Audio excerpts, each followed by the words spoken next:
Muchas gracias por su atención.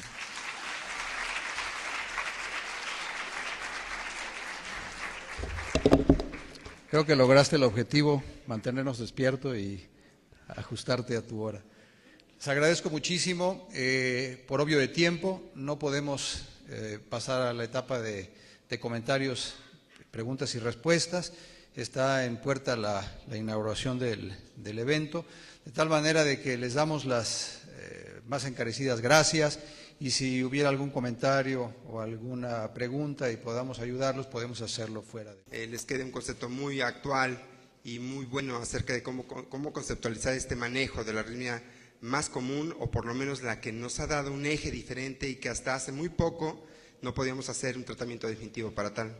Entonces agradecemos al doctor Alberto Nuño. Él es electrofisiólogo, cardiólogo, internista de la UMAE León, un joven muy activo y con conocimientos actuales del tema. Alberto, por favor.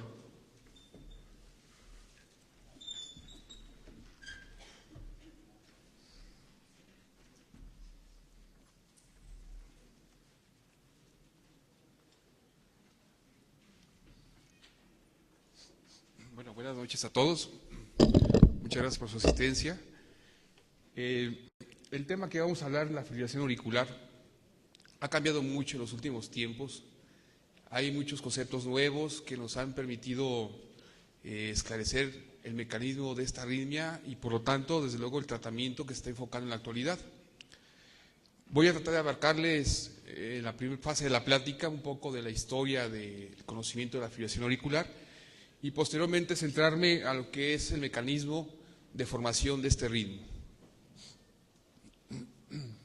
Recientemente, hace un año, en julio, salió por fin un consenso de electrofisiólogos donde se pone de acuerdo sobre qué es la fibrilación auricular, cómo definirla, cómo tratarla, y en base a este consenso se habla ahora que la arritmia es una arritmia supraventricular y básicamente caracterizada por un ritmo caótico, como todos sabemos, y una contracción desorganizada de los atrios. Es lo más importante que debe abarcar la definición.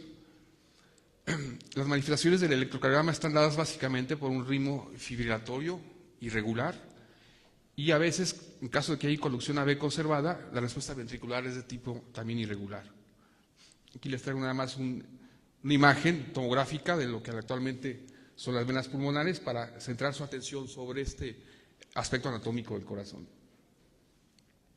Este es el primer trazo que logré localizar en la revisión del tema. Este es el primer trazo donde se descubre lo que es la fibrilación auricular. Es tomada de un atrio de un perro. Fue a principios de siglo por el doctor Hering, y él resaltaba en este trazo, al publicarlo, en que existía un ritmo totalmente irregular y carecía de ondas P, que inicialmente le llamó ritmo fibrilatorio y posteriormente sufre modificaciones para darle el nombre de fibrilación auricular. Años después, 5 o 6 años después, realmente viene ya el primer caso reportado en la literatura de lo que viene siendo el descubrimiento de la fibrilación auricular en un paciente. Lo reporta el doctor Kushny en 1907, es este profesor de Londres, era farmacólogo, y él observó a una paciente que tenía 3 días superada de un ovario fibrinoide que desarrolló súbitamente un ritmo totalmente irregular en pulso, pero con una frecuencia 120.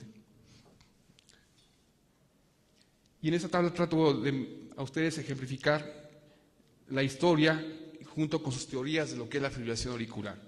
Rápidamente les hago mención que ya desde los años 1600, 1800 se había documentado que existía un pulso irregular. Inicialmente le llamaban ataxia del pulso, no se sabía realmente qué era este problema en la clínica.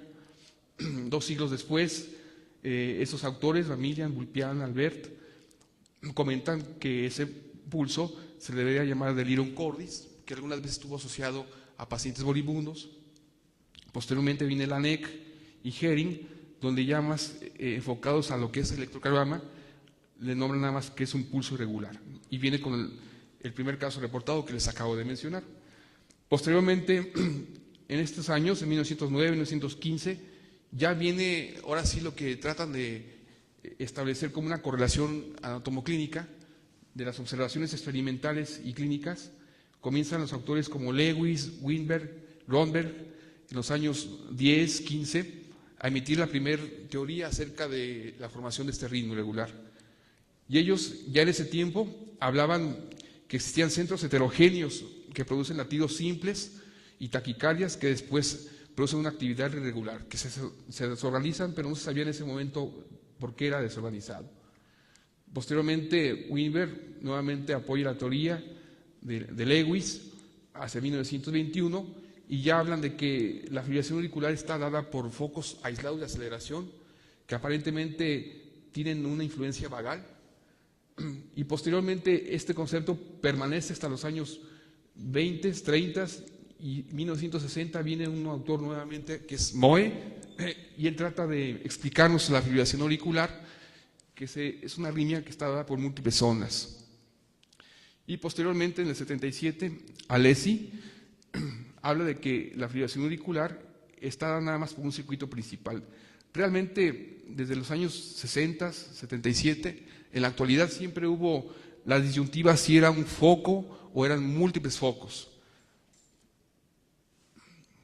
Entonces, en la actualidad, básicamente, en los últimos 5 años ha permanecido el concepto de estos dos autores y lo que se ha visto en los estudios experimentales es que no son excluyentes. Es decir, existen diferentes tipos aparentemente de fibrilación auricular, al menos en un concepto en cuanto a su mecanismo de inicio, y esto lo vamos a hablar de la siguiente manera.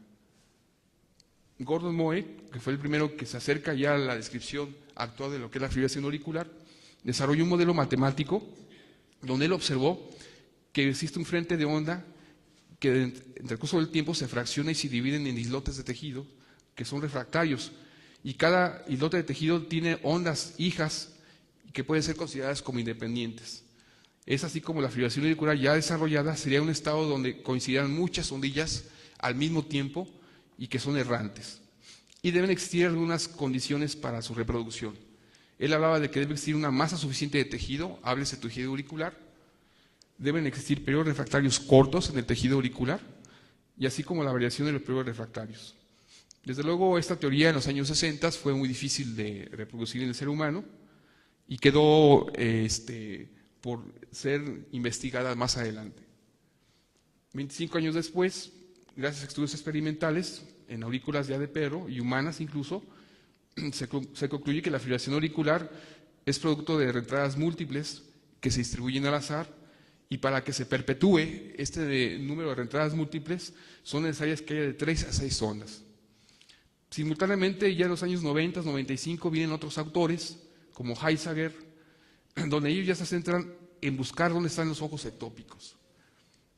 Y en la siguiente diapositiva les muestro cómo se ha enfocado en la actualidad a que esos focos ectópicos se ha descubierto que vienen de las venas pulmonares y en general de las venas torácicas. Aquí quiero hacer resaltar esto, venas torácicas tomando en cuenta incluso vena cava superior, vena cava inferior, seno coronario.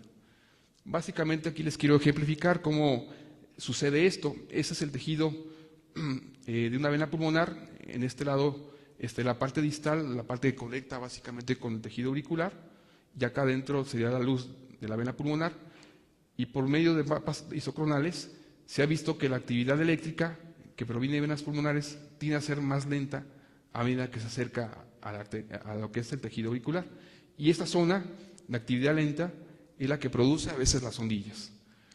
Esto se ha visto y se ha correlacionado con estudios anatómicos y se ha observado cómo en esta parte posterior de la aurícula izquierda, como en el subendocardio las fibras están arregladas en un sentido y las fibras que vienen de las venas pulmonares están en otro. Entonces, en esta unión de venas pulmonares con tejido auricular es donde se produce esa alteración de la repolarización y por lo tanto la formación de focos ectópicos. Recientemente, en el 2005, 2006, se han hecho experimentos con la intención de demostrar